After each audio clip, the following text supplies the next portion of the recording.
So, welcome back class to our 9 of 10 episodes sa atong video lecture sa Unit 1 which is Hangeul.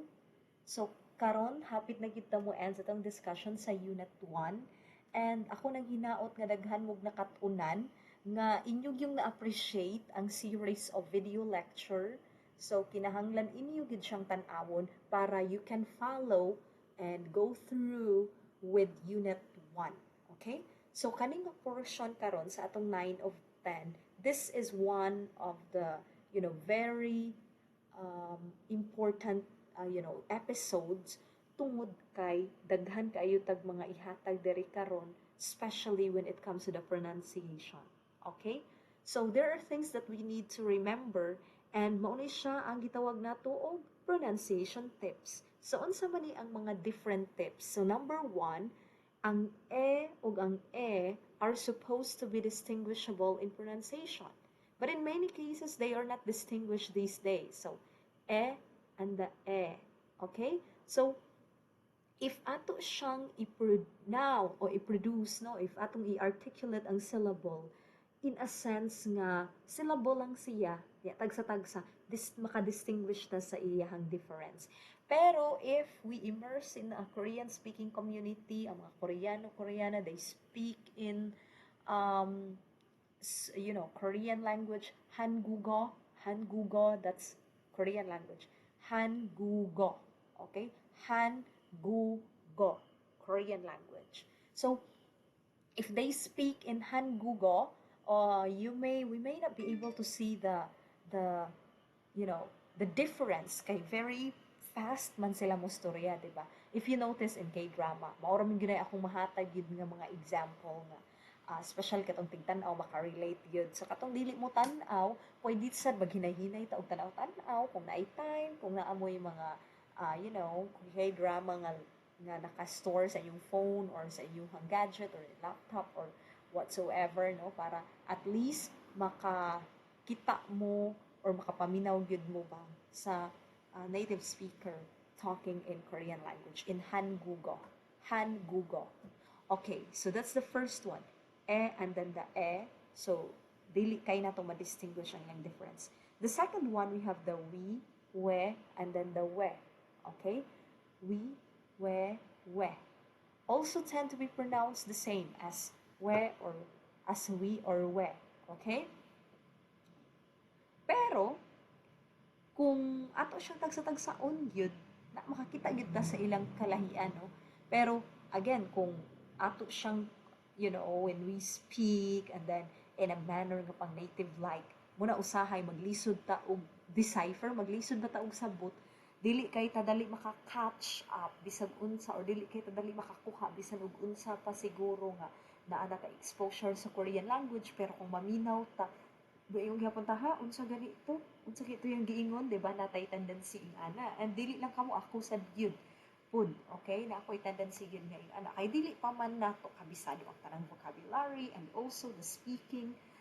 Suppose class kung Korean language is like a foreign language sa Philippines, no nga, like i-offer baron siya pag high school, kita ninyo na common knowledge ba, dili lang kay selected. It would be better until abot sa college na agihapon, like I mean it's not only offered, wala lang bitaw siya gi-offer na for 1 or 2 semesters lang, gi-offer gyud siya for long time. So nindot gyud kay makakuha gyud unta tabisan sa ingani, no, makapaspas dali ra nato masabtan, pero again no opportunity right after mag pero I'm not telling you nga dili na gyud ta maka-interact kay what a small world na baya karon, no, because of the internet.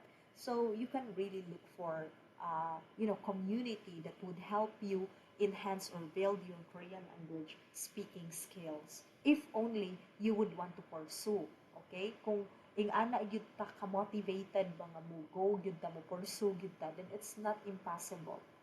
Okay, next, another thing is the vowel ye. It is pronounced as ye in combinations, in these two combinations. Okay, kani nga combination ang iyahang sound is ye. Okay, so kani ye and then this one is rie. Okay, why? Because sa kani nga combination ang iyahang pronunciation is this one. Okay, ang sound. Yeah. But, in all other cases, sa lain nga mga combination, dili na ka mo produce ani nga vowel o iya nga sound, kundili era. Okay? For example, no, kani. Okay, yeah.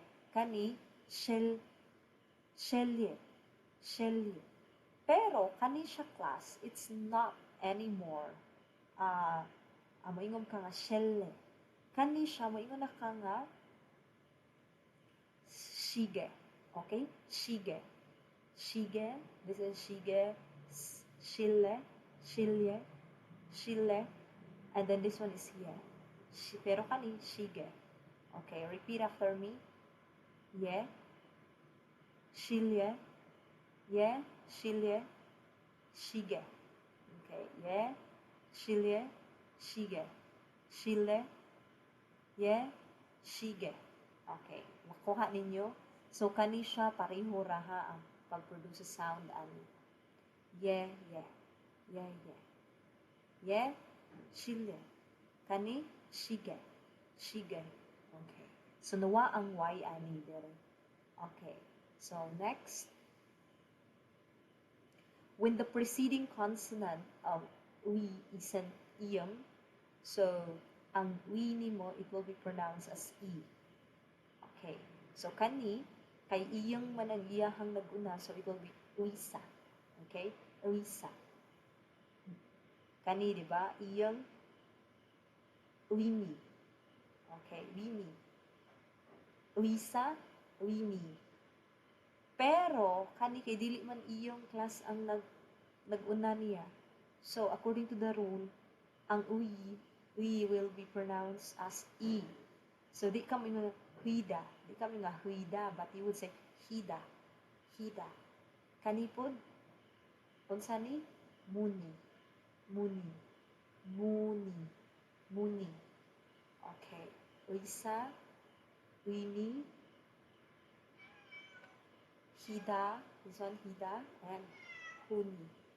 Huni. So, ang kaning nga ay circle mo na ay correct, ang kanang X mo na ay wrong. Okay.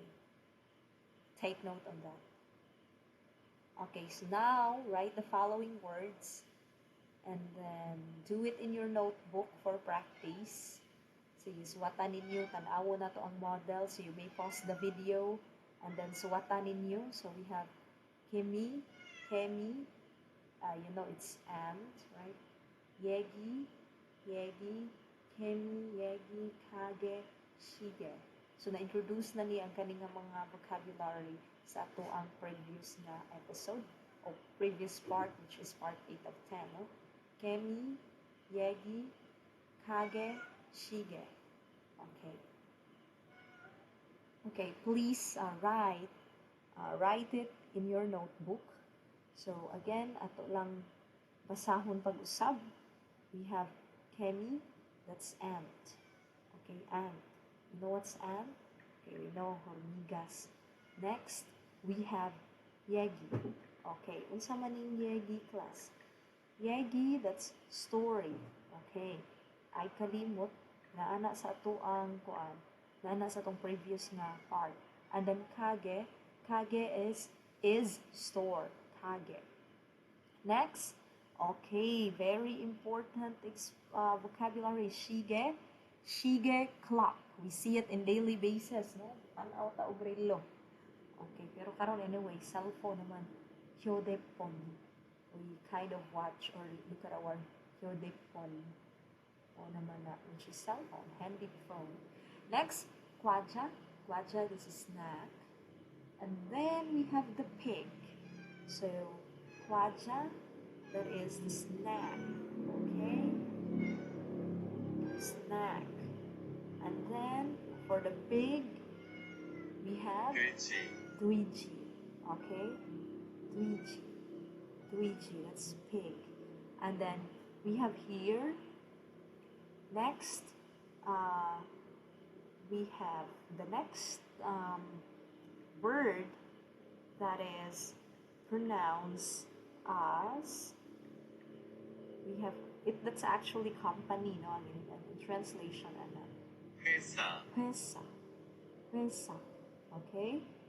회사, 회사. So, don't forget that. And then this one, 추워요. 추워요. 추워요, this is cold. Okay? So, do it. Do it in your seat. Do it in your notebook. Practice yun. Practice makes us, perfect. Moingo po rin tanganong one is perfect. So, why practice? But, especially in aning a case class, you will never enhance your skill in speaking, in listening, speaking, reading, and writing that unless you practice. Okay, next is what? Waiter. Waiter. Waiter. Waiter, of course, waiter. And then gui. So, ano naman ang gui? Parts of the body. Okay, remember, it's one of your parts of the body, and that is ear. No? Nagi na sa tong head, shoulders, knees, and toes. Morioke, moropal, moropal. Morioke, moropal, moropal. Morioke, pal, moropal. Morioke, morioke, moropal. Qui. Okay, qui, ear na siya. Okay, ang ko, it's nose. Okay, and then we have Wisa. Wisa, this is doctor. Wisa. So, Wisa, doctor. Wisa. Okay, so now let's have another activity. Okay, listen carefully and choose the correct syllable. Listen, I will play the audio file. 1. 해. 1. 해. Okay, which is the answer? 1 or 2? Okay, it's 1. Dili man, wa mo siya ningo nga right? Next, second one. 2. 예. Okay, that's 2. 1 or 2? Again, I will play again. 2. 예. Okay, the correct answer is the second one. Yeah. Next. 3. 와. Okay, repeat. 3. 와. Okay, what is the answer? The correct answer. Unsa man yung tubag? Go, answer. 1 or 2? All right, correct. No, brilliant. Shari sayo, it's wa. Number 1. Next. 4. 워. Okay, I'll play it again. 4. 워. Okay, wa, it's 1. Then the last number. 5. 의. 위. 5. 의. Okay, that's the answer. 위. It's 2. Okay, good. Very good. Next. Okay, 좋아요. Okay, very good. Next, listen carefully and number the words as you listen. So, the same, with the previous activity in the PowerPoint. So, I am going to play this, and what you will do is you are going to put a number. Which of these words no nga gisulti sa audio file? Okay, let's start with the first one. 1. 개다. Again. 1. 개다. Okay, asa man niya ang keda? Keda.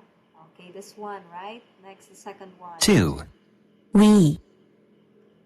Okay. 2. 위. We. Where is we? Okay, this one. Next, the third one. 3. 왜. Okay, I will play it again. 3. 왜. Where? Where, diba? You heard it in K-drama. Where? It is. The third one, this one. Where? It's why.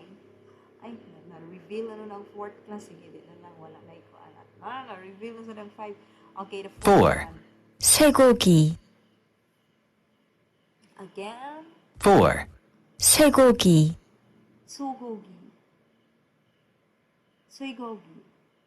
Yan po maklaro. 4. 쇠고기. Sugogi. Okay. And then the fifth one. 5. 의자. Ouija. You know what's Ouija? Ouija? chair, no? 의자. 의자 is chair. 의자. 의자. Okay, and then try na to ha. Let me check the meaning of the other one. Okay, yeah, this one, because I'm not certain, magkakalimot ko, this one is beef. Okay. 쇠고기, Suigogi. Oh, this one, that is beef. Okay. Next, a Hangul syllable is made of a consonant and a vowel, which you already learned in the previous video lectures, and also can be made by adding one more consonant below the vowel. And kibaw punta ang kanang consonant nga i-add below, we call it the batchim. And how to write the letter with the batchim or the syllable with the batchim and without a batchim, gipakita ang kalahian. So kani ang first ug ang second without batchim, wala sila'y batchim. Pero ang kaning third ug ang fourth, they have it's batchim is soyo. This one class, batchim of soyo. Okay? Batchim of soyo. Batchim is soil. Okay, the third and the fourth, they have batchim. Right? So this is how it's going to be written. So, arigid siya mabutang sa, ari siya sa ubos ang ato mga batchim. Okay, next. So, we have here very clear difference. Okay. So, for example, ang word nga anyong. Anyong. You know, anyong. Hello, very informal. So, duha ni siya ka-syllable. This is an, nga naman, kani silent. This is a, niyon, which is n. So, anyong. Okay? Niyon, n, yo, anyong. Okay? Anyong. Anyong haseyo. Anyong haseyo. Okay, you do that. And it's very familiar expression. Okay? So, consonant, vowel, consonant. And consonant, vowel, consonant. Another word with batchims and one syllable without the batchim, we have the word hangugo. Okay, hangugo. Kani class, remember, basta ang next gani sa previous nga syllable, kay giunhan gani siya og iyong or silent, kani siya, and then ang iyahang gisundan or before niya kay nay batchim, kaning batchim carry over ni inig pronounce nato. So muna mo ika nga han gu go. Okay, di ka mo ingon nga han gu o. No, it's wrong.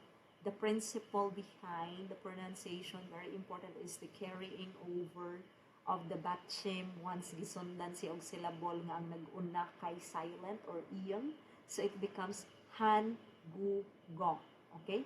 Hangugo. Hangugo. Okay. Hangugo, it means Korean language. So, kani ang first syllable with batchim, ang second syllable with batchim, and then the third without batchim. So, batchim is soyo, batchim is soyo, batchim of soyo. So, kani, ang mga batchim is soyo class, naatay difference here kung ang iyahang vowel nga gi-partner is horizontal or vertical. Kani vertical vowel, kani horizontal. So, vertical vowel, mag-go siya diri sa center. Pero kung duha ka batchim, duha ka consonant ang naa sa imong batchim, of course, kani ang usa ka consonant, ari diri mo occupy, walang usa, ari diri kina may words good nga gi-compose siya og consonant, vowel, consonant, and consonant. So, C, V, C, C. Whereas kani siya, consonant, vowel, consonant. So, mo straight lang na siya. Kay horizontal man ang imong vowel. Another word is the word ot. Ot. Ot. You know what is the word ot? Ot means dress. Okay? Ot. Okay. Kani, dili, ang iya pong sound ani is like T sound. Alright. Then we have byol. Byol, you know, byol, star. Panjak. Panjak. Okay, so that's byol. Okay, star. So since a batchim is the final sound of a syllable, it is written at the bottom within the same square. So kanimo i-check, kanimo are you wrong? No, bam, and then bam. This is wrong. This is the English way probably. Kaya ang sa English, sunod raman gina na to ang mga letters, right? Wala may mga batchim and all. Masunod ra gid. Pero ang sa Korean, no, it go, the final consonant or the batchim would go under. Okay, so these are now examples of words with batchim. So we have hak, example syllable rather, hak, one, ul, and then kam. Okay, kam. Kamsamnida, kam, ul, wol, one, right? One, and hak. Hak, one, ul, kam. Okay, next.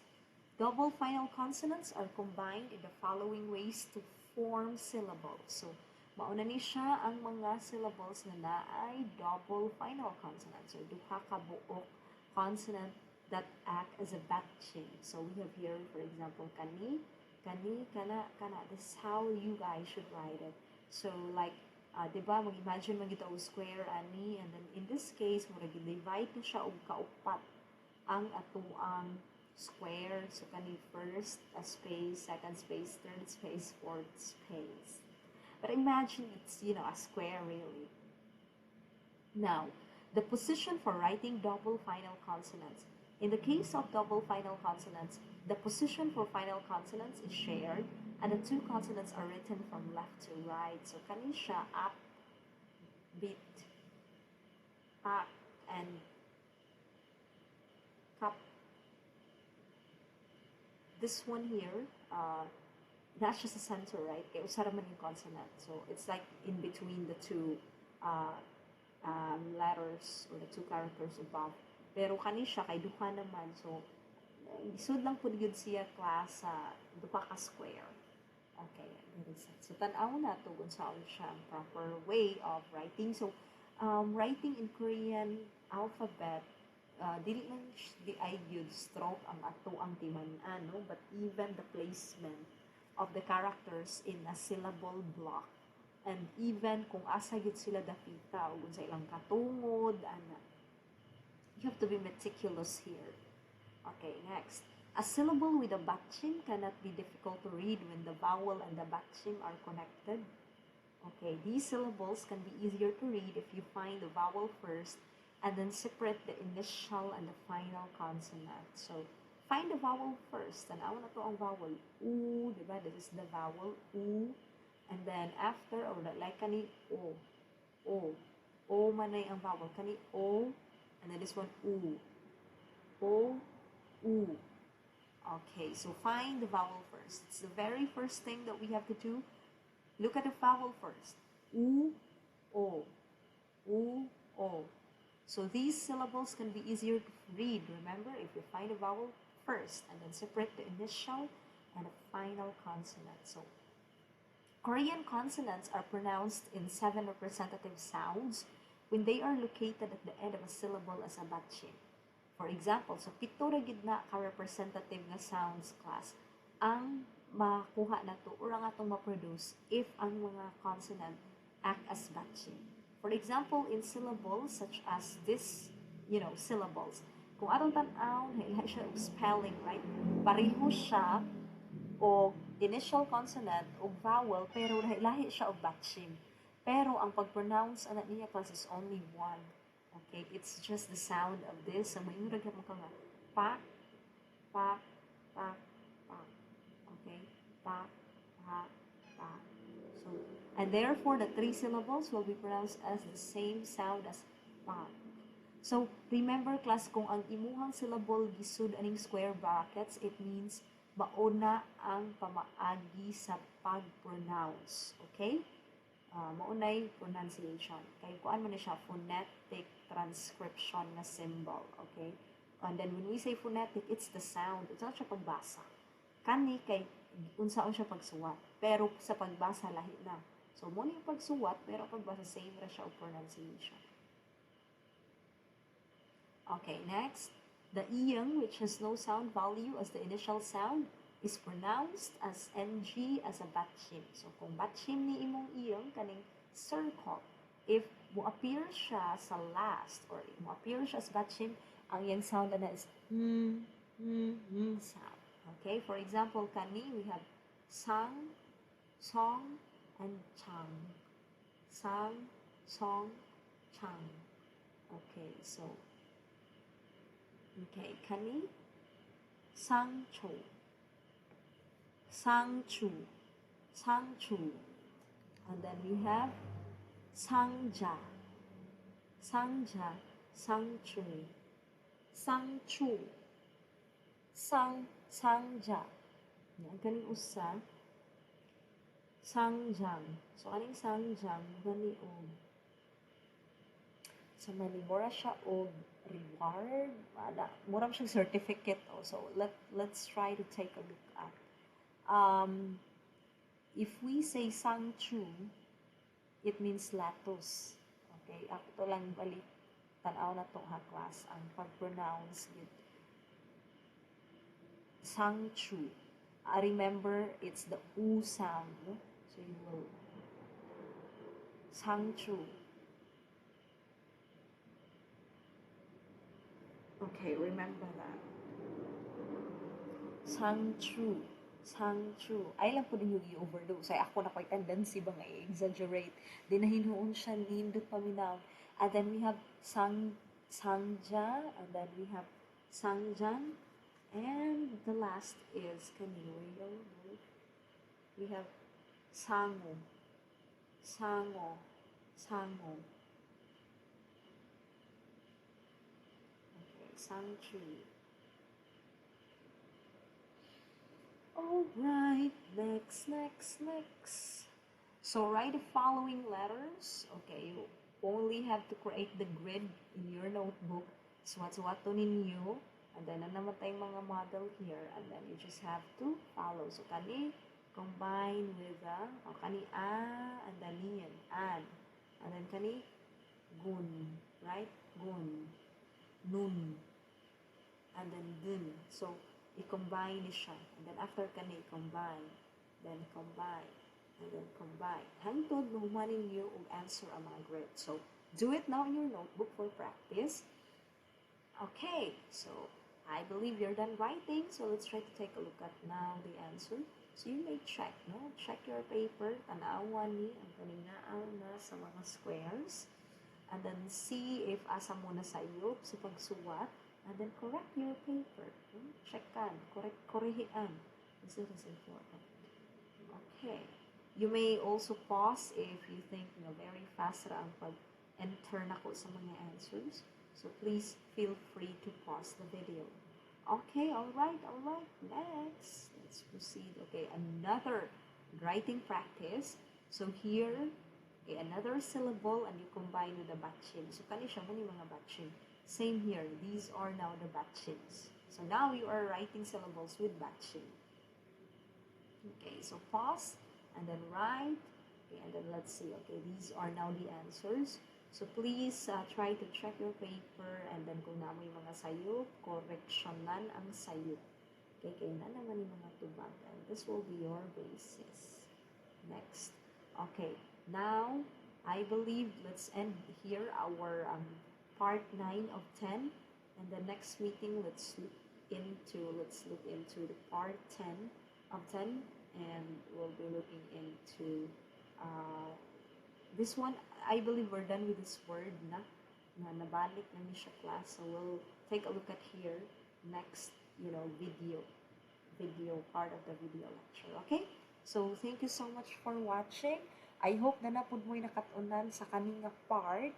And class, I'm very happy na soon we will end our Unit 1 discussion. Looking forward pod ko sa Unit 2. No? I hope kamo pod excited. Please keep on writing and then reading. And kung pwede gid mo mag-search po ng mga video lectures na nasa YouTube para you guys can also, enhance more your Korean language skill. Alright? So,